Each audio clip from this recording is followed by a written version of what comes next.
Hello, everybody, and welcome into Perspectives. I'm your host, Sam Jones. It's good to have you with us today. Our first guest, familiar face, come to be an old friend, Dr. Raymond Doswell with the Greenwood Rising. In fact, you're the executive director, are you not? That's right. I mean, nothing's changed since the last time we talked. Nope, I'm still the executive director. You guys have hit the ground running in so many different ways. You partnered with Tulsa Public Schools, haven't you? Yes, we have. Is there a cutoff date to that? No, we've got a wonderful partnership with them. Part of it is community supported bond issue for the public schools to work through us. And what it has allowed is all the 8th grade students in the Tulsa Public Schools to come through the History Center. Folks should know that Oklahoma history is required for 8th grade level across the state. So, of course, our story is history and covers a big part of Oklahoma history. So that ends up being about 2,000 students. Generally from October through the end of February, sometimes trickling into March.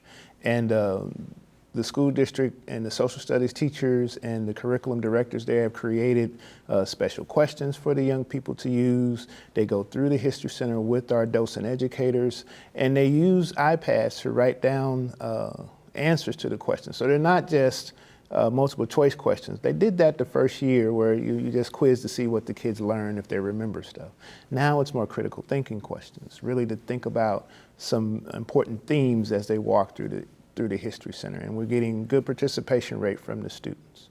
I should add, in a separate program, we're working also with some of the older students in the school district, and we work also with Oklahoma City students in a program called Road to Remembrance. What happens is that we have a group of 11th graders go down to Oklahoma City to go to the bombing memorial. And then from Oklahoma City, some of those district students come up to us, and then the kids flip-flop in between and go to the other centers. And at the end, they get to talk to each other about the experience. Because the through line for both stories, one of the through lines is understanding hate. And how do you cope with that? And so that's important thing that we're very proud of, to have those connections with those young people. You know, I've maintained for years that the salvation of this country and our republic will come from the young. And I am more convinced than ever that it's happening. The more information we give them and the more we show them, the more their brains absorb, and the better the feel for what's happened in the past comes rocketing home. Do you see that with the youngsters? You are so right about that, and that's why this work is so important. And in my short time here, there's not a person that comes in, especially a lot of Oklahomans, that say, Dr. Doswell, I didn't learn this in school. I didn't learn about Greenwood and the Tulsa race massacre in school. And I went to schools here, I went to colleges here, and I didn't learn this until I was an adult. So now we have the young people. They know that they're learning the history, even though it's required, but they're learning it. And these are our future leaders, to your point. They're going to be more informed about how these types of events can affect different communities. And as leaders in the community, they'll have that perspective. So it's the most important relationship we have among all the great relationships we have in the community. And I'll add too, and I say this even though they're much older, we also have a great relationship with the Tulsa Police Department. Their academy recruits also come through the History Is Center. that right? And these are young people. I mean, you think about it, they're mostly college graduates, some ex-military, and they're quite young when I look at them coming through, but that's something that the police department also feels important for them to know, because especially in relationship to the Tulsa race massacre, 1921, in many respects, there were aspects of a dereliction of duty by the police department, and they get that. And so again, another group of future leaders, just like the young students, they'll be more informed when they're out servicing the community, how an event like that impacts their work.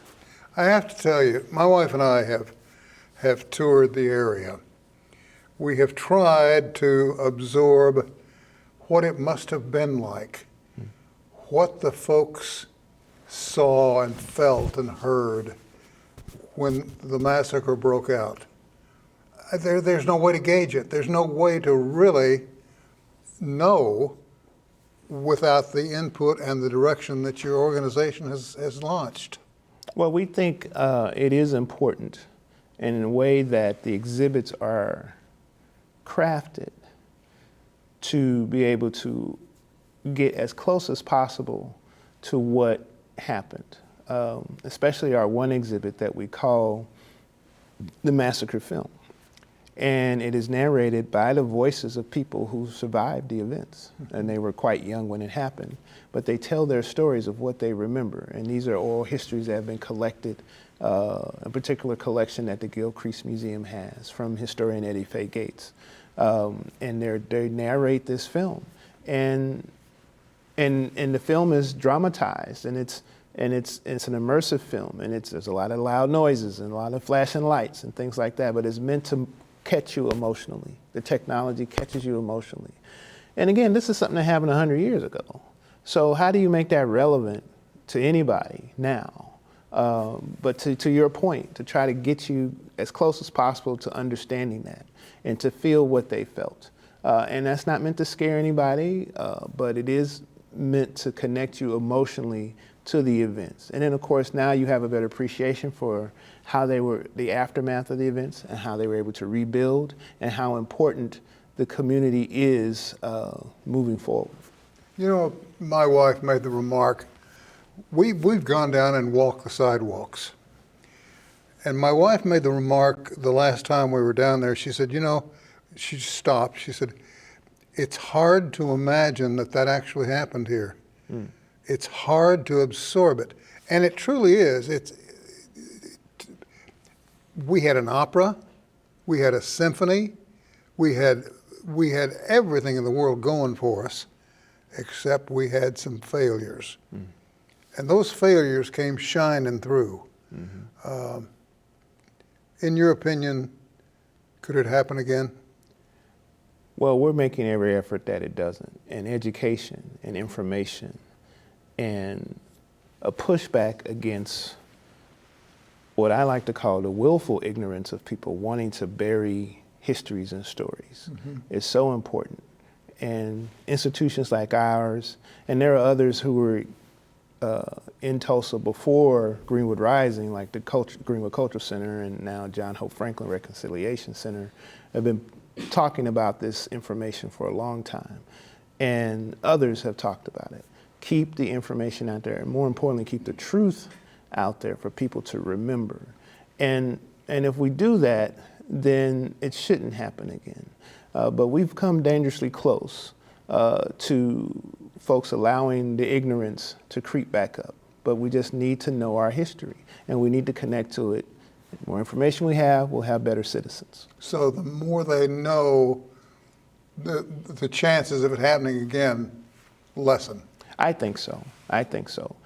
Because Tulsa is a great community.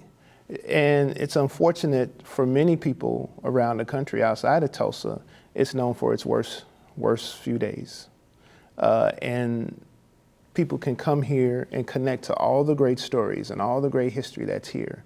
But we can't deny the truth of what happened then. And Tulsa should be known for more than that.